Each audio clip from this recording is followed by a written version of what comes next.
बिस्मिल्लाहिर्रहमानिर्रहीम। आप देख रहे हैं मॉर्निंग विद फ़िज़ा 24 न्यूज़ पे। नाज़रीन, आज हमारा जो टॉपिक है जुमे के हिसाब से बच्चों की शादियां और उनके लिए जो वज़ाइफ़ है वो हम पूछेंगे हमारे मोहतरम मेहमानों से जो कि हमारे साथ तशरीफ़ फरमा है। और टॉपिक की तरफ आने से पहले मैं कुछ बात करना चाह रही थी, मेहमानों को मुतारफ़ कराने से पहले कुछ कहना चाह रही थी कि हमारे पास लड़कियाँ जो है माशरे में ज़्यादा हैं निस्बतन, लड़के जो है वो अब कम है। इसीलिए लड़के जो है वो 1, 2, 3 मज़ीद शादियां कर रहे होते हैं, क्योंकि लड़कियों की जो क्वांटिटी है वो ज़्यादा है और अच्छे लड़के जो हैं वो बहुत कम हैं।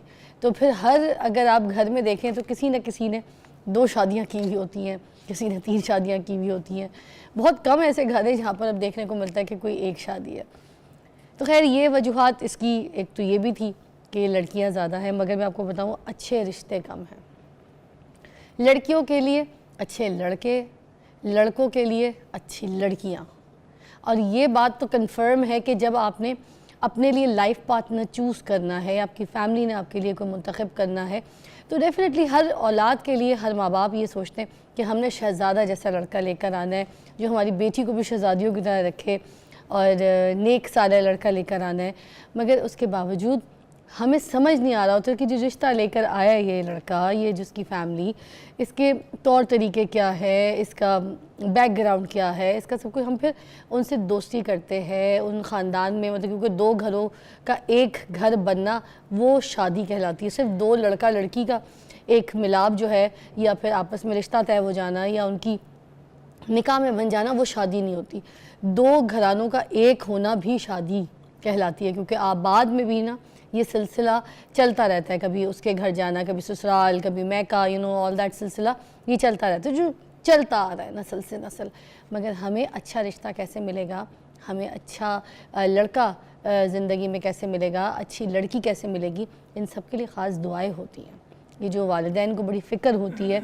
हम अपनी अच्छी तालीम महंगे स्कूल्स, महंगी यूनिवर्सिटीज़ से पढ़ा रहे होते हैं, बच्चों को बना रहे होते हैं, तुमने इंजीनियर बनना है, ये बनना है, सब कुछ बनना है, मगर अच्छे रिश्ते की उम्मीद ज़रूर रख के बैठे होते हैं। तो उसके लिए जो कुछ ख़ास दुआएं, कुछ ख़ास वजीफ़े हैं वो भी करना इम्पॉर्टेंट है। तो आज उसी के ऊपर बात करेंगे। हम आपको बताएंगे कि आप अपनी ज़िंदगी में अच्छा वक्त कैसे ला सकते हैं या फिर आप अपनी औलाद के लिए अच्छी सारे रिश्ता कैसे लेकर आ सकते हैं। उसके लिए हम बात करेंगे हमारे मौजूद मेहमानों से। हाफिज़ शफ़ीक और रहमान ज़ाहिद हमारे साथ इस्लामिक स्कॉलर्स के साथ प्रोफेसर हफीज़ुल्लाह बलूच इस्लामिक स्कॉलर हमारे साथ मौजूद है। अस्सलाम वालेकुम। वालेकुम अस्सलाम वरहमतुल्लाहि वबरकातुहू। अच्छा, मुझे सबसे पहले ये बताइएगा कि अच्छे रिश्ते कैसे मिल सकते हैं। आई नो यू नॉट मुशाता, बट आपको सारी चीज़ों का इल्म है, बताइएगा प्लीज़।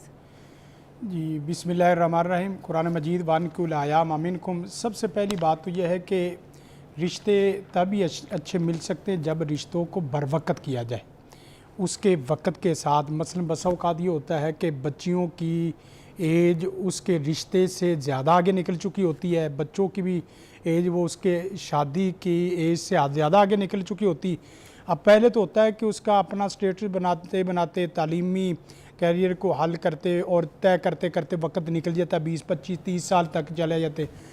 अब पहले उसके म्यार पे पूरा नहीं उतर रहे, अब वो बच्चा या वो बच्ची किसी के म्यार पे पूरा नहीं उतर रही, यानी ये सूरत हाल है। सबसे पहली बात यह है कि निकाह को बर वक्त किया जाए। जब बच्ची को देखा जाए कि ये इस एज की होगी कि वो शादी शरीयत के अतबार से भी और माशरे के अतबार से दोनों को अच्छे तरीके से लेके चल सकती है, उसी वक्त शादी। उस वक्त आप देखते हैं बच्चों की सेहत भी अच्छी होती है, बच्चों का किरदार भी अच्छा होता है, बच्चों की कलर स्कीम भी अच्छी होती है और बच्चे प्यारे भी लगते हैं, अच्छे भी लगते हैं।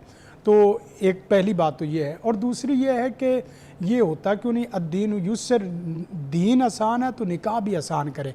यकीन करें कि इस वक्त बच्चों के रिश्तों में ज़्यादा मसाइल ये नहीं है कि तवील धागा चल्ला कड़ा जादू टूना हुआ है। असल ये है कि ख़ुद माँ बाप के मसाइल हैं और ख़ुद बच्चों के मसाइल हैं।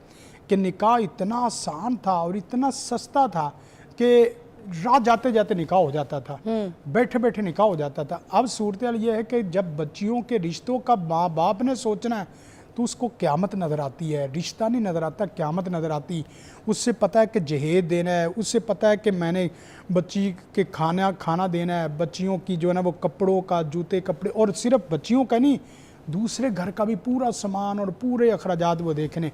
तो रिश्ते अच्छे तभी मिल सकते हैं जब आप बच्चों को अच्छी तालीम दे दें, अच्छी तरबियत दे दे, अच्छे लाइफ स्किल दे दे और अच्छी सलाहियतें दे दे, बच्चों को मुआशरे में एडजस्ट होने वाला बना दे। यकीन करें जब आप लाइनों में लगे हैं ना, इसी तरह ये सिफात हो जाएंगी तो बच्चों के रिश्तों की वजह से आपके घरों के बाहर लाइनें लगी होंगी, रिश्तेदारों की लहदा, फील्ड के लोगों की लहदा। जब बच्चा ना अच्छा बोलता है, ना अच्छा लिखता है, ना अच्छा पढ़ता है, ना अच्छा करता है, ना उसकी कोई सलाहियत है जो मुझे मुतासर करे, और फिर यह ना उसकी फिर तरबियत है, ना तालीम है, फिर माँ बाप ने रोड़ों के ऊपर ही बैठना और भागना है, और फिर भीख मांगते हैं, तवीद मांगते हैं, छल्ले मांगते हैं जो पहनने के लिए जो बच्चियों के रिश्ते हो जाए, बच्चियों की बंदिशें, रुकावटें नहीं। सबसे पहली यही है कि बच्चे को शुरू में इस तरह पौधे की तरह पाले कि वो फलावर दरख्त बन जाए, समरावर दरख्त बन जाए। फिर उसके बाद उसकी छाँव में हर बंदा बैठने के लिए तैयार हो, उसका फल खाने के लिए हर बंदे की ख्वाहिश हो कि इस फल। मगर आपकी एक बात को मैं यहाँ पे टोकूंगी कि अब तो दौर चेंज हो गया। अब लोग जिस तरह से बात करते हैं तो वो तो ये कहते हैं कि हमने अपनी बेटी को या बेटे को सिर्फ अच्छी तालीम देनी है, उसको अच्छा मुकाम दिलाना है, अच्छी डिग्री, जॉब, या उसको बिज़नेस में स्टैंड करवाना है, और शादी इज़ नॉट इम्पॉर्टेंट। अब बच्चा जो है वो ये चीज़ सुन सुन के तो उसके दिमाग में तो ये चीज़ें बैठ गई हैं। अब वो शादी का जो इंटरेस्ट एक होता है जिस राइट एज में, एक लड़की है, एक लड़के को जो उमंगे, जो एक शौक़ पैदा होता है वो तो रह जाती हैं। वो सारे ख्वाब उनके तो इस तरफ है ही नहीं, वो तो डाइवर्ट करके मैंने ये करना है, मैंने वहाँ ट्रैवल करना है, मैंने फ़लानी ये लंदन की यूनिवर्सिटी में पढ़ने के लिए जाना। अब तो ये बच्चों के ख्वाब है, तो फिर राइट एज में शादी कैसे होगी सर? मेरा ये सवाल है। नहीं, यही है असल में ना, जो दो जुमले हैं, नज़रिया तालीम ही नज़रिया हयात होता है। किसी कौम को देखना हो कि इस कौम को के उसूल और ज़वाबत क्या हैं, उसका नज़रिया तालीम, उसका नज़रिया तहज़ीब बनता है, उसका नज़रिया तालीम ही उसका नज़रिया हयात बनता है। जब आप बच्चों को इस तरीके से चलाएंगे कि उसने मास्टर लेवल से एमफिल और एमफिल से पीएचडी डॉक्टरेट की डिग्री करनी, पोस्ट डॉक्टरेट की डिग्री, फिर उसके बाद उसने सेटल होना है, तो सीधी बात है कि यही वो चीज़ें हैं कि जो बच्चों को और माँ बाप को अच्छी खासी तकलीफ में ले गई हैं। मसलन फ़र्ज़ करें सैयदा आयशा रज़ी अल्लाह ताला अन्हा, सैयदा हफ्सा रज़ी अल्लाह, सैयदा उम्मे सलमा, दीगर सहाबियात जितनी भी हैं वो रसूल कायनात की शादी के बाद अपनी तालीम भी जारी रखे हुए हैं, अपनी तरबियत भी जारी रखे हुए हैं।